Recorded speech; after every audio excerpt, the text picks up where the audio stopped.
사실 오늘 본문 말씀은 제가 여러 차례 설교를 했던 내용이고 여러분들도 잘 아시는 말씀입니다. 주님께서 1절에 말씀하신 것처럼 항상 기도하고 그 다음에 낙심하지 말아야 할 것을 비유로 말씀하셨다고 했는데, 기도를 강조하시는 말일까요? 아니면 낙심하지 말라는 것을 강조하시는 말일까요? 물론 다 연관성이 있습니다.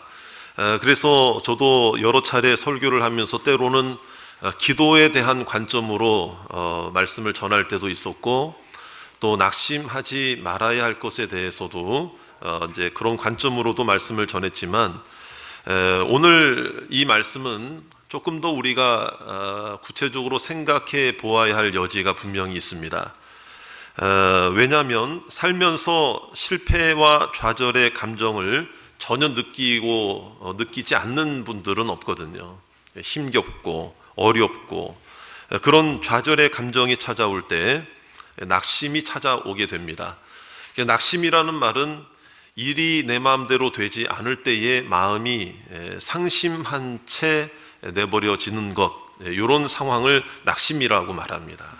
그래서 우리가 이제 오늘 이 말씀을 나는 낙심을 전혀 만나지 않게 해달라고, 낙심이라는 것은 나에게 찾아오지 않게 해달라고 하는 그 기도보다도 우리가 또 다른 관점이 뭐냐면요, 내게 낙심이 찾아오더라도 내가 낙심을 만나지 않는 것이 문제가 아니라, 여러분 중요한 게 아니라 낙심이 오더라도 낙심을 어떻게 이겨내느냐, 어떻게 극복해 나가느냐, 이제 그 부분을 조금 더 우리가 생각해 보기를 원합니다. 왜냐하면 어떤 누구든지 낙심을 피해 갈 수 있는 사람은 없거든요. 성경에 나오는 인물들도, 아브라함도, 믿음의 조상이라는 아브라함도 어려운 일을 만났을 때 낙심을 했습니다. 우리가 잘 아는 불의 선지자 엘리야도 낙심을 했습니다. 그래서 외롭게 이제 우상 숭배자들과 싸울 때에 자기 혼자 남은 줄 알고 말이에요. 그래서 이제 낙심한 채로 있을 때에 하나님께서 먹을 것을 주시고 물을 주시고 천사를 보내서 로뎀나무 아래에서 그를 쉬게 하지 않았습니까? 재충전을 시켜 주었죠. 다윗의 영성 우리가 잘 알고 있을 텐데, 그 다윗도 시편에 보면은 정말 낙심해서 불안하여 두려워하여 이 눈물이 침상을 띄울 정도로 눈물을 쏟느라고, 눈물을 흘리느라고 잠을 이루지 못했던 그런 고백을 많이 하지 않습니까? 근데 이런 부분들을 우리가 보게 된다면, 그러므로 낙심은 우리에게 늘 찾아올 수 있다는 거예요. 그러니까 예외가 없다는 것은 말이에요. 예외가 없다. 낙심에는 예외가 없다. 바로 나도 마찬가지다. 이것을 우리가 생각해 볼 때, 중요한 것은 그러므로 낙심을 피해 가는 게 중요한 게 아니라 낙심을 이겨내는 게 중요하다는 것이죠. 그래서 오늘 말씀에 보면 주님께서 어떤 이야기를 하시는가 하면, 낙심하지 말아야 할 것을 비유로 말씀하셨어요. 이것도 마찬가지예요. 어떻게 이겨내느냐. 그러면 여러분, 오늘 이야기가 어떤 내용인가 하면, 어떤 도시에 한 과부가 있었습니다. 그런데 그가 억울하고 힘든 일을 만났어요. 근데 재판관을 찾아가서 판결을 요구할 때에 그 판결이 번번이 억울한 판결이에요. 왜냐하면 오늘 성경에도 불의한 재판관이라고 나옵니다. 그 당시에는 재판관들이 돈을 받고 사사로이 잘못된 판결을 내려서 억울한 자들이 많이 생겼거든요. 억울한 자들이 많이 생겼어요. 그러니까 이 과부도 마찬가지였다는 거예요. 이 과부가 다른 사람들을 찾아간 게 아니라 그런 낙심하는 일을 만났을 때 그 재판관을 계속 찾아가거든요. 그런 얘기는 뭐냐면, 이 과부는 자신의 마음과 처지를 밝히고 도움을 요청할 만한 사람들이 주변에 한 사람도 없었다는 거죠.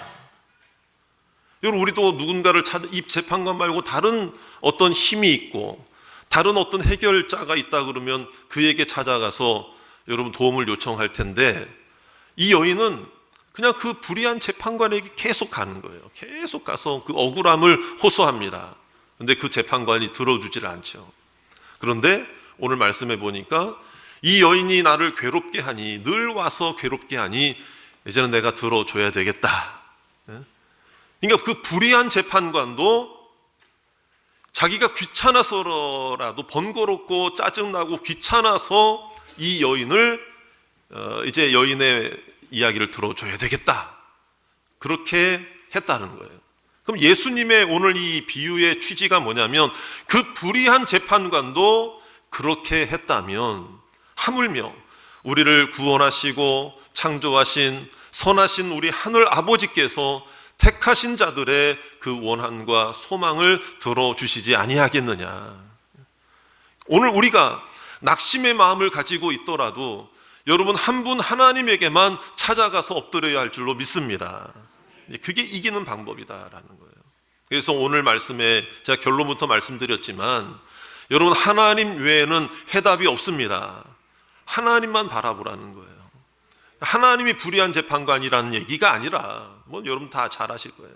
불의한 재판관조차도 그도 자기가 귀찮아서라도 그 여인의 간구를 들어줬다면, 하물며 선하시고 전능하시고 나를 사랑하시는 그 하나님께서 택하신 자녀들의 그 기도를 왜 외면하시겠느냐. 할렐루야. 여러분, 이 말씀에서 우리가 어떻게 하면 낙심을 이겨낼 것인가를 발견하시고 깨닫고 승리하시는 여러분들이 되시기를 주의 이름으로 축원합니다. 그렇다면 오늘 이 말씀 속에 나타난 그 방법이 뭘까? 6절과 7절에 있습니다. 우리 6절과 7절 말씀을 다 같이 함께 읽어보겠습니다. 시작. 주께서 또 이르시되 불의한 재판장이 말한 것을 들으라. 하물며 하나님께서 그 밤낮 부르짖는 택하신 자들의 원한을 풀어주지 아니하시겠느냐. 그들에게 오래 참으시겠느냐. 여기서 원한이라는 말은 무슨 꼭 원수관계 이런 것만이 아니고 마음의 상심, 낙심 이런 걸 의미하는 것입니다. 내 힘으로는 해결받을 수 없는, 그러니까 내 힘으로는 해결할 수 없는, 스스로 해결할 수 없는 그런 관계적인 어려움들, 환경적, 상황적 어려움들이 이 여인에게 마치 그 원한 관계가 있을 때 그 마음이 낙담이 되잖아요. 다치잖아요. 답답하잖아요. 그런 것처럼 이 여인을 숨 못 쉬게 만드는 그 원한이 있었다. 우리에게도 숨 못 쉬게 만드는 그런 상심의 문제가 있다는 것을 말하는 거죠. 그래서 이 말씀을 하시는 이유가 뭐냐면, 여기 나오잖아요. 하물며 하나님께서, 따라합시다. 하나님께서. 그러니까 이 말은 뭐냐면, 하나님께서 어떤 분이신가를 우리가 알아야 된다. 하나님께서 나에게 어떤 분이신가를 우리가 깨달아야 된다. 그래서 그것은 뭐냐면, 여러분, 하나님에 대해 지식, 하나님은 어떤 분이신가, 예수님은 어떤 분이신가. 사도 바울이 빌립보서 3장 8절에서 그런 고백을 했습니다. 예수 그리스도를 아는 지식이 가장 내게 고상하기 때문이라. 할렐루야. 고상하다. 이 얘기는 뭐냐면 믿을 만하다, 신뢰할 만하다, 버릴 수 없다. 그러니까 우리가 힘겨운 낙심의 상태를 만났을 때 먼저 우리가 고백하고 확인해야 될 게 뭐냐? 하나님이 나에게 어떤 분이신가를, 여러분, 그 영적 지식과 경험과 감사와 깨달음을 우리가 기억해야 된다 이거예요. 하나님은 어떤 분이십니까? 택하신 자들을 위하여 그 택하신 자들의 마음을 알고 계시는 하나님이십니다. 믿습니까? 마찬가지예요. 여러분, 택하신 자들은 누구예요? 하나님의 자녀들입니다. 저와 여러분들이 하나님의 택하신 자인 줄로 믿습니다. 하나님이 내 마음을 아십니다. 하나님이 내 형편과 처지를 아십니다. 하나님이 그런 하나님이시라는 것에 대한 영적 지식을 오늘 우리가 회복해야 된다라는 거예요. 이 예배를 통해서 하나님을 더 알아가고 깨닫게 되고, 낙심의 과정을 통해서 오히려 성숙해지게 되면은 하나님을 더 깊이 알게 되는 거예요. 내가 낙심할 때, 내가 고민할 때, 힘들어할 때, 마음이 어려울 때 하나님은 나에게 찾아오시는 하나님이시다. 우리가 그것을 알고 그것만 기억한다면 오늘 낙심도 이겨낼 수 있는 줄 믿습니다. 나를 향한 하나님의 마음, 하나님은 나를 귀하게 여기신다. 택하신 자들이란 얘기는 하나님이 소중히 여기시고 귀하게 여기신다. 하나님은 버리지 않으신다라는 것입니다. 그래서 오늘 우리가 하나님이 나의 아버지이시기 때문에 오늘도 기도의 응답이 이루어질 것이고 내 마음과 형편을 하나님이 알고 계십니다. 내가 눈물을 흘릴 때도 알고 계시고 내가 마음이 연약할 때도 알고 계시는 거죠. 제가 지난 한 주간 선교를 다녀왔는데 선교 태국과 미얀마 지역에서 활동하는 선교사님들도 만나고 또 대화를 나누고 몇 개 교회도 방문을 했는데요. 가서 보니까 건물이 크게 이렇게 지어져 있어요. 치앙마이라는 곳에 태국에 거기에는 미얀마와 태국의 접경 지역에 있는 이제 미얀마 주민들이 산족이라고 그래요. 산지에 올라가서 형편이 그렇게밖에 안 되니까. 왜냐하면 미얀마 지금 국내 정세가 안 좋잖아요. 그러니까 예전부터 이제 그 국경 지역에 사는데 이분들이 생활이 정말 만만치 않습니다. 왜냐하면 영주권이 없어요. 태국에서 활동을 하고 태국에서 먹고 살아야 되는데 미얀마 사람, 버마 사람이라는 것만으로 태국에서 인정을 못 받는 거예요. 자기 나라는 힘들지.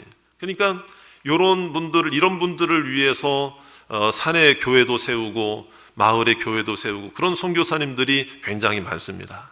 이번에도 제가 만나고 온 분들이 그런 사역을 하시는 분들인데, 그래서 치앙마이에 머무는 그 미얀마 산족들을 관리하고 신앙적으로 도움을 주고 하기 위해서 교회가 세워진 교회가 있어요. 그런데 가서 보니까 교회가 크더라고요.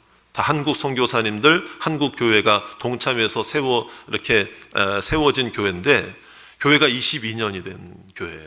그런데 가서 보니까 거기에 담임 목사님이 미얀마 분이세요. 미얀마 분인데 나이가 그렇게 많아 보이지도 않고 그런데 보니까 22년 동안 여기서 개척할 때부터 교회가 세워질 때부터 이 미얀마 사람들을 위해서 일을 하고 자기 자국민이잖아요. 그런 고백을 하는 걸 듣게 되었어요. 그러니까 그런 어렵고 힘든 형편과 처지 속에서 그 목사님도 하는 고백이 하나님이 미얀마 사람들의 마음을 아실 줄 믿습니다. 하나님이 내 마음을 아실 줄 믿습니다. 하나님이 내 교회의 형편을 아실 줄 믿습니다. 그런 고백을 하는 거죠. 22년 동안 한결같이 그 자리에서 학생들과 청년들과, 저는 12월 달에 이제 동남아 선교지에 간 건 처음이거든요, 사실은. 근데 12월 달에는 우리나라처럼 거기에도 무슨 날이 있습니까? 성탄절이 있으니까 가니까 청년들이 막 성탄절 준비를 막 하고 있더라고요. 자, 여러분, 중요한 것은 내가 아무리 낙심되는 상황이라 할지라도 하나님이 내 형편을 아신다. 하나님이 내 마음을 아신다. 아무리 여러분 어렵고 척박한 상황이라 하더라도 22년 동안 그 목회지에서 그 자리에서 주의 일들을 감당할 수 있는 힘이 되는 거죠. 여러분, 낙심을 어떻게 이겨낼 수 있는가? 나에게서 발견하면 안 돼요. 하나님께서 그랬잖아요. 하물며 하나님께서 그랬잖아요.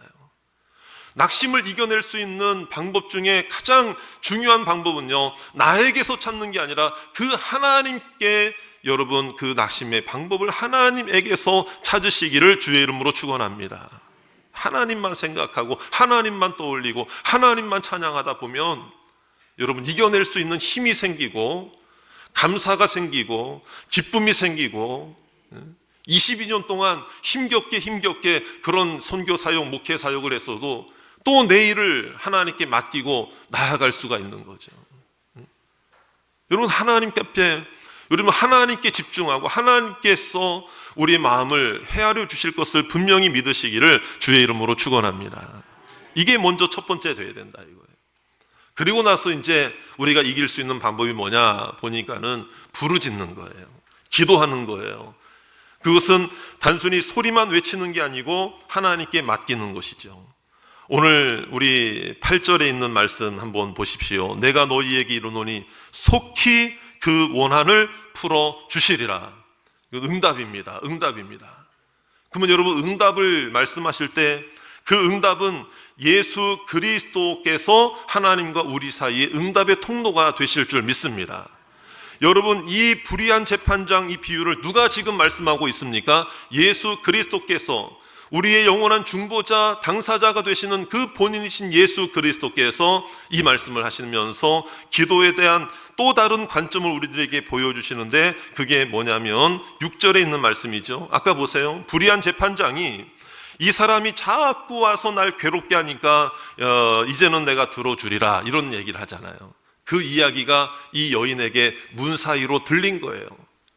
여러분, 그동안은 들렸어요, 안 들렸어요? 이런 이야기를 불의한 재판장이 했습니까, 안 했습니까? 안 했죠. 그런데도 계속해서 그곳에 가서 부르짖고 매달리고 내 억울한 사정을 좀 재판장이여 들어달라고 얘기할 때, 여러분, 그 여인에게 이제는 문 사이로 그 이야기가, 이 재판장이 속삭이는 소리예요. 아유, 이제는 괴롭고 짜증나고 또 내가 거절하면 또 찾아올 게 분명하니까 내가 들어줘야지. 이 얘기가 그 사이로, 문 사이로 여러분 이 여인에게 들리게 된 거예요. 그걸 예수님이 뭐라고 말씀하셨는가 하면 6절, 주께서 또 이르시되 불의한 재판장이 말한 것을 들으라. 이 여인에게 들린 그 소리를 우리도 들어야 된다라는 거예요.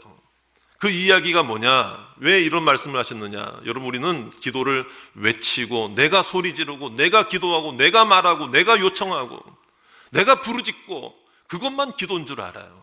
그런데 기도 응답의 또 다른 모습이 뭐냐면, 여러분, 주님의 세미한 음성이 들리는 게 응답인 줄 믿습니다. 그게 기도예요. 저를 따라 합시다. 듣는 것이 기도입니다. 우리가 한번 생각해 보세요. 나만 외치고 나만 기도하고 나만 부르짖고 나만 요청하고 나만 말하다가 기도 시간 끝났다. 그럴 때가 우리에게 얼마나 많이 있었습니까? 근데 오늘 말씀, 주님의 말씀을 우리는 새겨 들어야 돼요. 그 불의한 재판장이 말한 것을 들으라. 오늘 이 예배 시간이 듣는 시간이 되시기를 바랍니다. 여러분들이 기도하는 시간도 듣는 시간이 되시기를 바라요. 말씀 읽을 때도 읽는 시간이 아니라 듣는 시간이 되시기를 바라요. 성도들끼리 대화 속에도 여러분 주님의 음성이 들리게 될 줄 믿습니다. 여러분, 그 들으라. 여기서부터 여러분 기도가 응답이 되고 시작이 되는 거예요. 그럼 여러분, 오늘 이것 때문에 항상 기도하고 낙심하지 말아야 할 것을 주님께서 말씀하시면서 또 중요한 표현 하나가 나오는데 5절에 있는 말씀이거든요. 이 과부가 나를 번거롭게 하니 내가 그 원한을 풀어주시리라. 그렇지 않으면 그 뒤에 뭐라고 되어 있습니까? 늘 와서. 이 여인은 어디 갈 데가 없어요. 늘 와서 그 재판장에게만 구할 수밖에 없잖아요. 요거를 우리가 하나님과의 관계 속에서 한번 적용을 해본다면 우리도 마찬가지라는 거예요. 늘 와서. 여러분들은 어디에 늘 가십니까? 여러분들은 어디에 늘 옵니까? 여러분들은 늘 엎드리는 곳이 어디입니까? 이런 기도의 습관을 말하고 기도의 정착을 말하고, 그러니까 여러분 예배도 기도 생활도 은혜 생활도 말씀 생활도 들쭉날쭉 이게 되면 안 돼요. 그러니까 늘 와서 엎드리는 곳이 있어야 돼요. 늘 와서 듣는 곳이 있어야 돼요. 늘 와서 내 고민을 터놓는 은혜의 시간이 내게 있어야 되는 거예요. 여러분, 우리가 영적인 생활도 하나님과의 관계도 들쭉날쭉 되면 인간이 살아가는데 물론 슬럼프도 왜 없어요? 있겠죠. 그렇지만 응답도 들쭉날쭉, 열매도 들쭉날쭉, 그러면 안 되잖아요. 주님은 아시는 거예요. 이 여인은 또 좌절을 하고 낙심이 되는 결과가 자기에게 와도 늘 와서 기도할 자다 이 말이에요. 늘 와서 엎드릴 자가 분명한 거예요. 늘 와서 외칠 자, 늘 와서 부르짖을 자가 분명하다는 것을 주님께서 누구보다도 더 잘 알고 있음을 믿으시기 바랍니다. 오늘 여러분들 지금까지 낙심이 되었더라도 내가 오늘도 늘 가던 대로, 늘 하던 대로, 늘 오던 대로, 늘 부르짖던 대로, 그래 오늘도 가서 예배하자, 오늘도 가서 기도하자, 오늘도 가서 찬양하자, 오늘도 가서 봉사하자, 늘 와서 섬기듯이 늘 오늘도 가서 모임하고 봉사하고 섬기자. 여러분들에게, 그런 분들에게 하나님께서 들리게 하는 역사를 주실 줄 믿습니다. 응답의 음성을 주실 줄 믿습니다. 하나님께서 그런 하나님이시라 이 말이에요. 사랑하는 여러분, 우리는 낙심할 수밖에 없는 세상을 살아간다고 해도 과언이 아니에요. 낙심의 문제는 신앙인이라고 해서 예외가 되지 않습니다. 여러분, 몇 가지 유형들이 있어요. 기도 응답이 안 될 때 낙심이 되고, 헌신의 결과가 나타나지 않을 때, 예를 들어서 나는 이만큼 봉사하고 이만큼 수고하고 이만큼 헌신하고 이만큼 헌금도 했는데 왜 나에게 나타나는 결과는 내 기대와는 다를까? 뭐 이런 생각들. 하나님 관계가 참 어려워요. 하나님과의 관계가 어려워지는 거예요. 또 미래가 보이지 않을 때. 근데 사실은 여러분, 그 낙심의 원인을 가만히 들여다보니까 외부와 환경과 상황이 있는 게 아니라 자기 자신에게 있었다는 것을 우리가 발견하기만 해도 그 사람은 소망 있는 사람입니다. 할렐루야. 나에게 있더라고요. 나에게 있더라고요. 다른 데 있는 게 아니더라고요. 여러분, 보어 전쟁이라고 아실 거예요. 남아프리카 지역에서 그 식민지 쟁탈전이 1899년에 2차 보어 전쟁이 3년 동안 있었는데, 그때 네덜란드 연합군들하고 영국군하고 해서 그 식민지 쟁탈전이 어떻게 보면 보어 전쟁이 이제 일어났는데, 그 중에서 여러분 어떤 한 병사가 아주 특이한 죄목으로 재판을 받았다는 거예요. 근데 그 재판이 뭐냐? 그 병사에게 있었던 죄목이 뭐냐면 낙심시키는 죄였다 이 말이에요. 이게 무슨 말인가 보았더니, 그 병사가 자기 진영의 다른 동료들, 다른 전우들을 만날 때마다 우리는 전세가 불리해. 쟤네 봐라. 제 적군들 저 상황을 보니까 이번에는 우리는 질 거야. 만나는 사람들한테마다 부정적인 얘기를 하고, 힘들어. 이번엔 우리는 승리하지. 우리는 분명히 점령당할 것 같아. 막 이런 얘기를 막 그냥 가는 데마다 이야기를 한 거예요. 이제 그것이 이 사람의 죄가 되어서 재판에 회부됐다는 거예요. 낙심시키는 죄예요.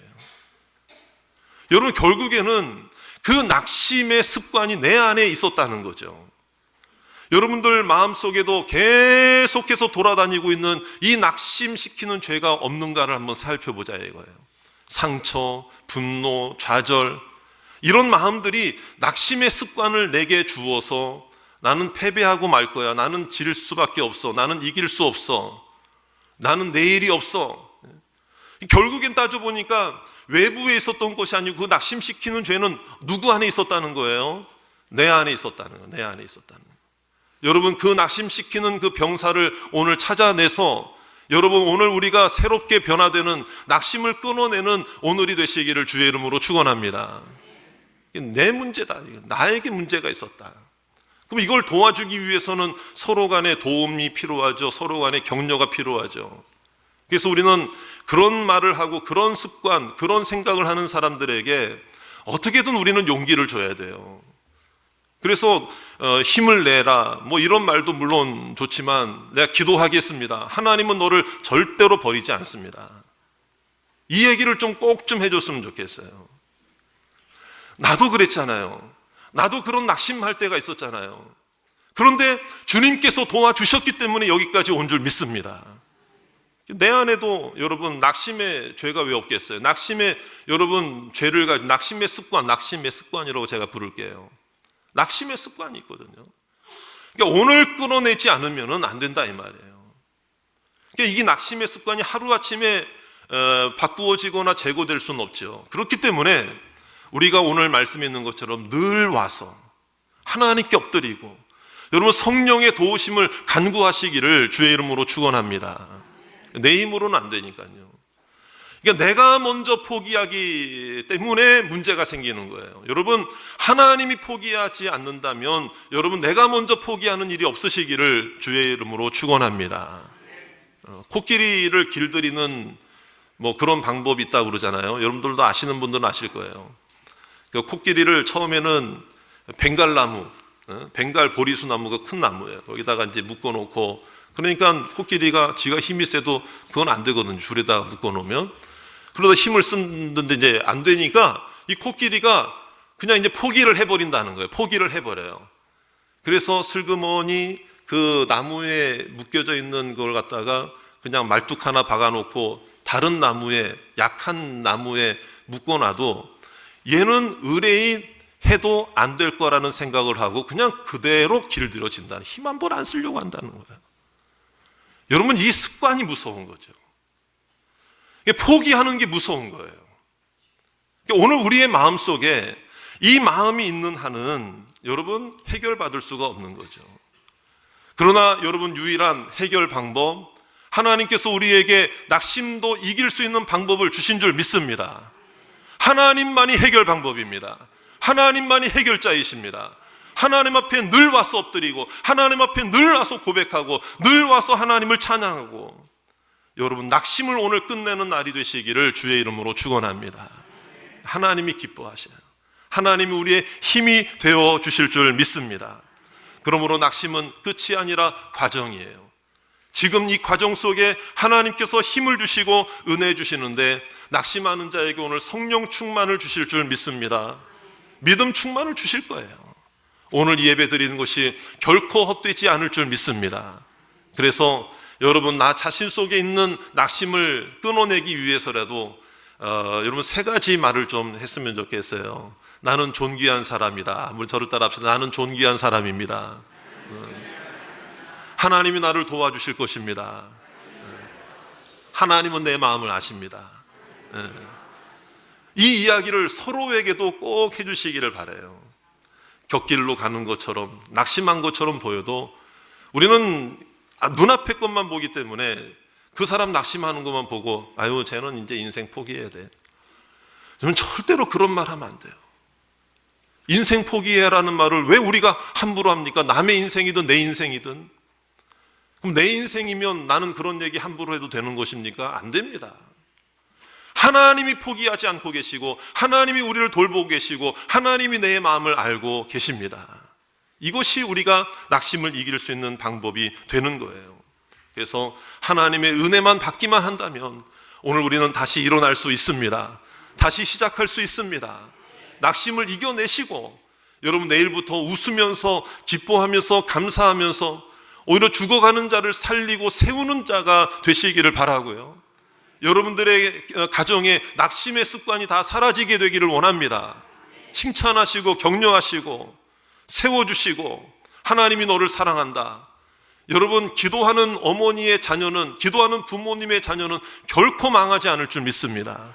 하나님이 지켜주실 거예요. 그것을 우리가 주님 앞에 맡기고, 여러분 낙심이라는 말이 다 여러분들의 인생에서 떠나가게 되기를 주의 이름으로 축원합니다.